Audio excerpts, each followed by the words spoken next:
Push me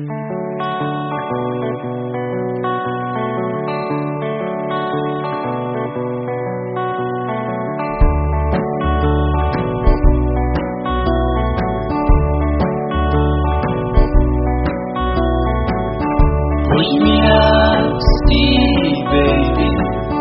It's the best thing for us both. I'll be happy out there, baby.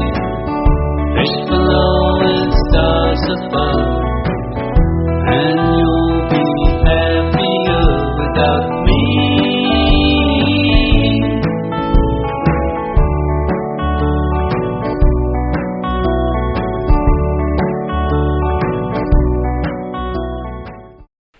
Perkenalkan, namaku Dedi Kurniawan Putra Siswoyo atau yang biasa dipanggil dengan Dedi.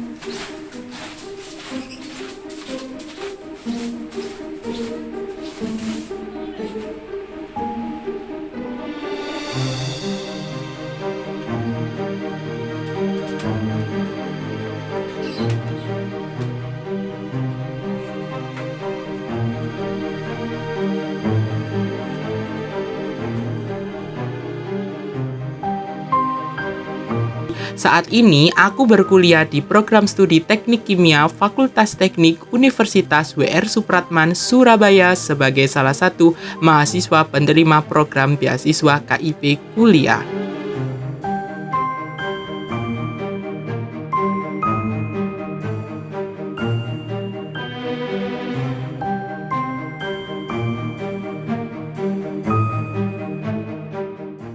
Aku merupakan anak pertama dari 3 bersaudara, memiliki 1 adik laki-laki yang duduk di bangku kelas 1 SMP dan 1 adik perempuan yang duduk di bangku kelas 4 SD.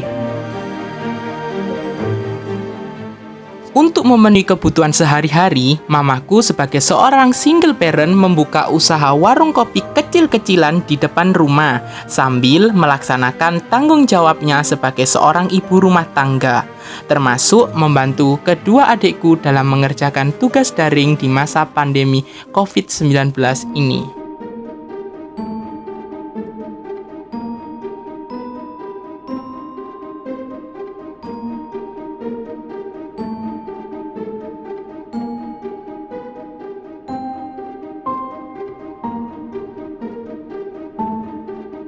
Agar dapat meringankan beban mama, setiap harinya aku membantunya untuk menyelesaikan pekerjaan rumah dan berjualan sambil mengerjakan tugas-tugas kuliahku.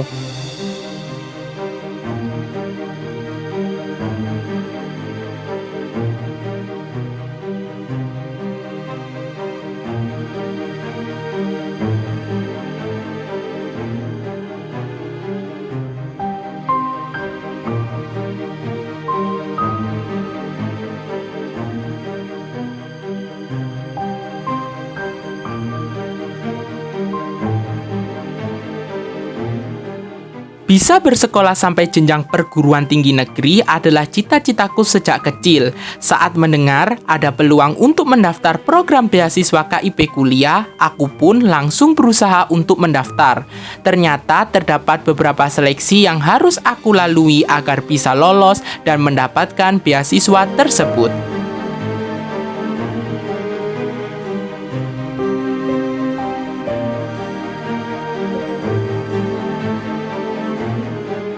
Dari serangkaian proses seleksi yang ada, alhamdulillah aku dinyatakan lolos dan diterima sebagai mahasiswa baru melalui jalur beasiswa KIP Kuliah. Keluargaku menyambut berita ini dengan sangat gembira, bahkan mamaku sampai terharu karena anak pertamanya bisa berkuliah tanpa harus pusing memikirkan biaya yang dibutuhkan. Ma, aku keterima KIP, Ma. Alhamdulillah, ya Tuhan. Salah satu prestasi yang aku tonjolkan pada saat mendaftar beasiswa KIP Kuliah adalah sebagai juara 1 lomba kompetensi siswa bidang lomba chemistry. Saya buat sebelumnya. Untuk PH, saya Sebelum dinyatakan untuk mewakili lomba tersebut, terdapat banyak seleksi internal yang harus aku lalui, mulai dari tes tulis, praktikum, uji mutu produk, wawancara, hingga presentasi. Untuk menghadapi lomba tersebut, banyak persiapan dan latihan yang harus aku lakukan dengan matang. Selain itu, aku juga melakukan diskusi dengan Bapak Ibu guru jurusan agar mendapatkan hasil yang terbaik. Saat itu, praktik yang dilombakan adalah pembuatan virgin coconut oil secara enzimatis menggunakan ekstrak nanas. Saya sangat bahagia, ternyata dengan bekal kemenanganku pada lomba kompetensi siswa, aku berhasil meraih beasiswa KIP kuliah, sehingga dapat berkuliah di program studi Teknik Kimia Universitas WR Supratman, Surabaya. Ketika mengetahui prestasiku, Ketua Program Studi Teknik Kimia, Pak Agung Rasmito, memberikan apresiasi yang luar biasa. Bahkan, beliau juga memberi kesempatan kepadaku untuk melakukan dan mengembangkan sebuah proyek yang aku usulkan. Banyaknya limbah minyak goreng bekas yang dihasilkan dari aktivitas penggorengan di warung mama, serta limbah serbuk gergaji kayu usaha mebel tetangga yang selama ini hanya dibuang secara percuma, maka saya terinspirasi untuk melakukan sebuah proyek pengolahan limbah non-B3.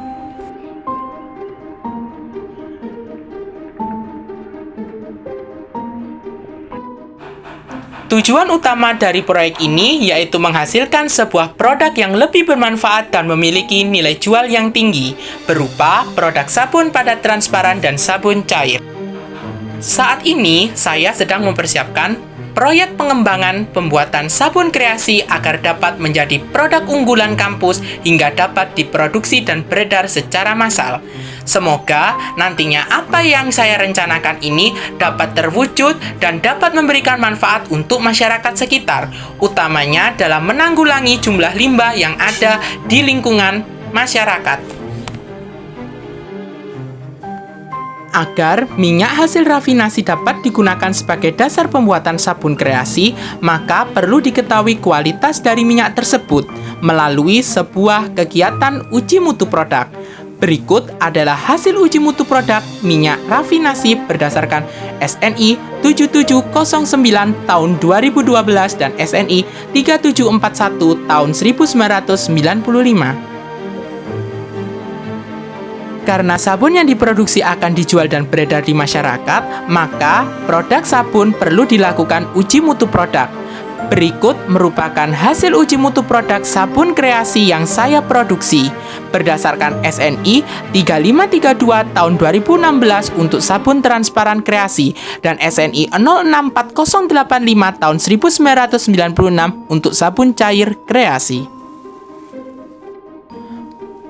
Mengingat sabun kreasi yang diproduksi nantinya akan diperjualbelikan, maka perlu dilakukan perhitungan break-even point. Tujuannya agar kegiatan penjualan yang dilakukan mendapat keuntungan dan tidak mendapat kerugian. Adapun perhitungan dari break-even point dalam penjualan sabun kreasi sebagai berikut.